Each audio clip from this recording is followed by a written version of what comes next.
My queen, you're the fairest, but no longer the most evil. Wait, what? Disney's Snow White is falling apart, and Rachel Zegler's silence, it's absolutely deafening.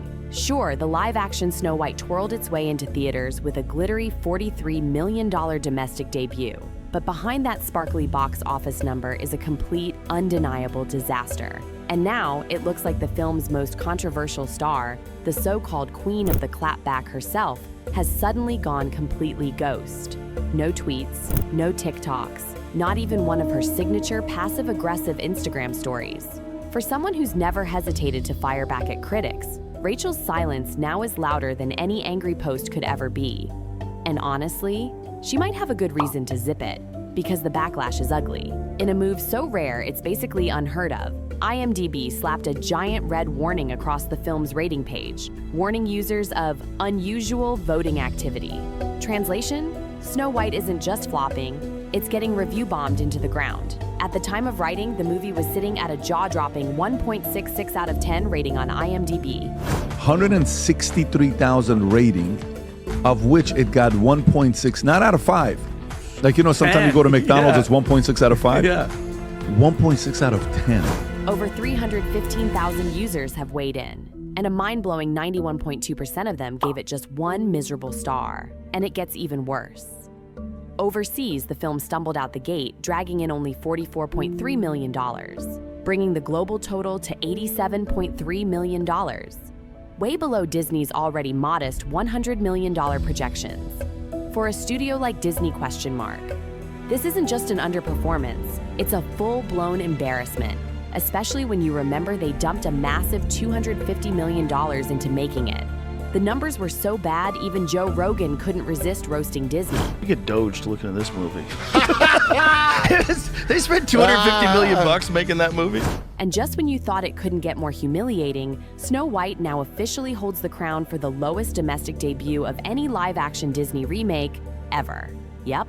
Even Dumbo flapped his big ears to a better debut back in 2019 with $45 million. And here's the kicker. This was supposed to be the Disney princess. The one Walt Disney himself once called his pride and joy, honored as one of the greatest films in American history.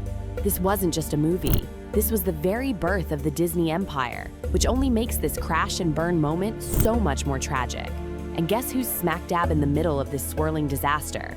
None other than Rachel Zegler herself. Before the movie even hit theaters, Rachel had already stirred up a storm of controversy. And now, as the film fumbles and the outrage gets louder, her name is on everyone's lips, for all the wrong reasons.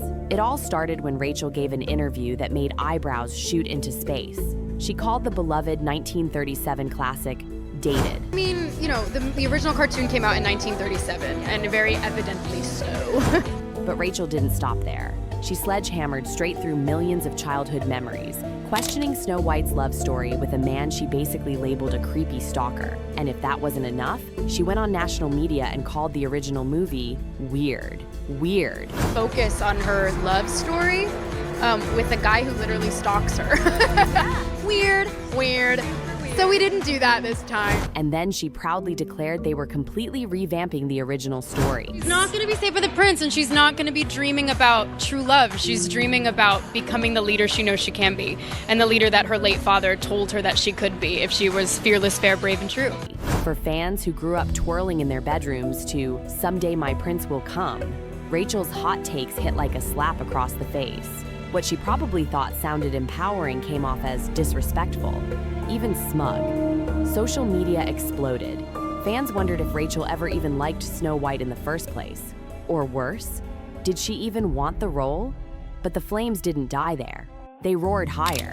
An old clip resurfaced, showing Rachel bashing Disney princesses altogether, admitting that Snow White actually scared her as a kid.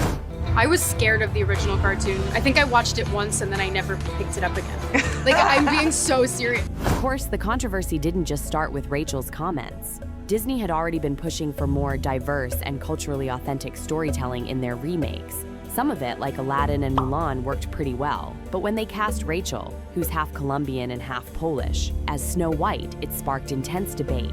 Some celebrated the inclusive casting. Others asked, was Disney ditching its own lore? Because Snow White was supposed to be, well, white as snow. The original fairy tale, she is named Snow White because she has white skin. That is what the name refers to. She has skin as white as snow. That's why she's named Snow White. And yet again, Rachel was right in the eye of the storm. During filming, the backlash kept snowballing. Then came her Vogue Mexico interview, and suddenly Rachel was doing a full 180. Now she was talking about honoring the original film. Now it was all about balancing nostalgia with a fresh take. Gone was the smugness. In its place, a sudden need to please. But for many fans, it was too little, too late. And just when you thought it couldn't get any messier, another bomb exploded. Photos from behind the scenes hit social media, and people lost it. These dwarf roles are for people of my stature. Right. And now it's taken away. I don't feel that's right. Peter Dinklage, yes, Game of Thrones royalty, torched Disney. Not just some light shade, this was a verbal grenade. He slammed the studio for patting themselves on the back over diverse casting while still relying on a backwards portrayal of 7 dwarfs living in caves. Disney scrambled into full-on panic mode. They shot out a polished PR statement claiming they were reimagining the characters, even consulting with the dwarfism community.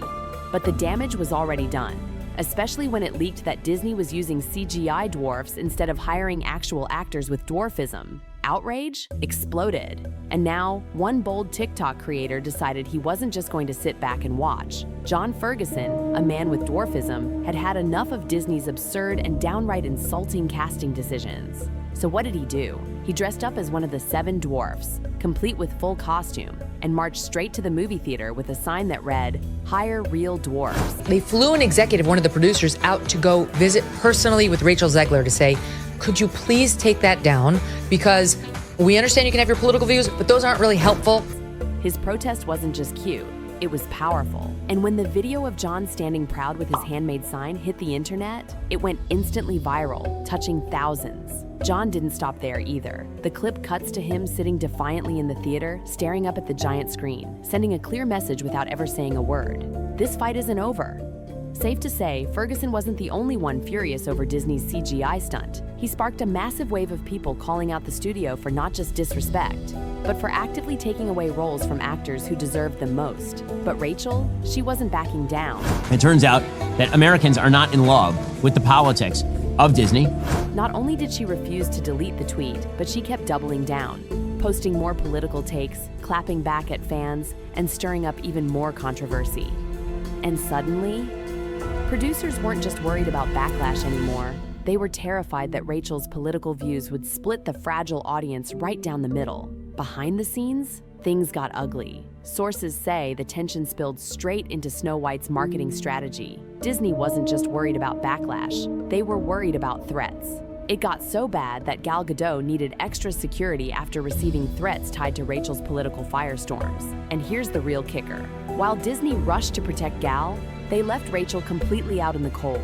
No security, no statements, no support. Finished sound check for Waiting on a Wish. We did it twice through here on stage. Can't wait to perform it for you guys tonight. It's gonna be so fun. Nothing. Fans noticed, and the questions started flying. Was Disney quietly cutting Rachel loose? Meanwhile, the chaos forced Disney to scrap their big UK premiere. Instead, they scrambled together a few tightly controlled press events.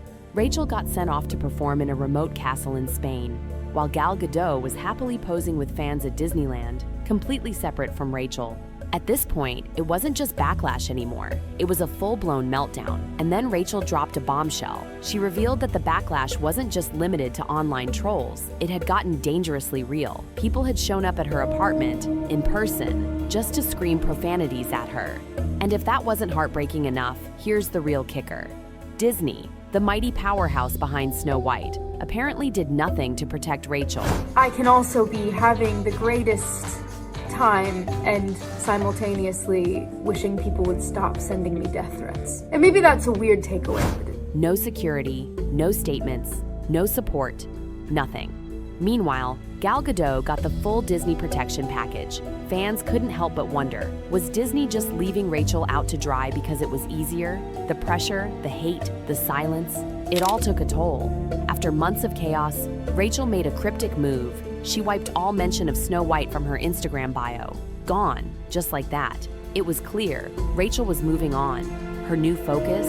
Evita on the West End stage. But of course, because it's Rachel, the drama didn't stop there. As the internet kept blasting her, a few unexpected allies stepped up. First was Pedro Pascal. He posted a pic of Rachel on his Instagram stories with just one word, icon. Simple, sweet. But the internet, they ripped into him, calling Rachel anything but an icon. Then came Ariana Grande. In an interview with Allure, Rachel revealed Ariana had personally reached out with a heartfelt message. If you need anything, I am here. Rachel was clearly touched, gushing over Ariana's strength through public scrutiny. And in that moment, one thing was clear. Rachel wasn't standing alone. With Pedro, Ariana, and others quietly backing her, Rachel is finding her strength again. But will it be enough to silence the haters? Or is this just the start of Disney's darkest fairy tale? Stay tuned, because this saga is far from over.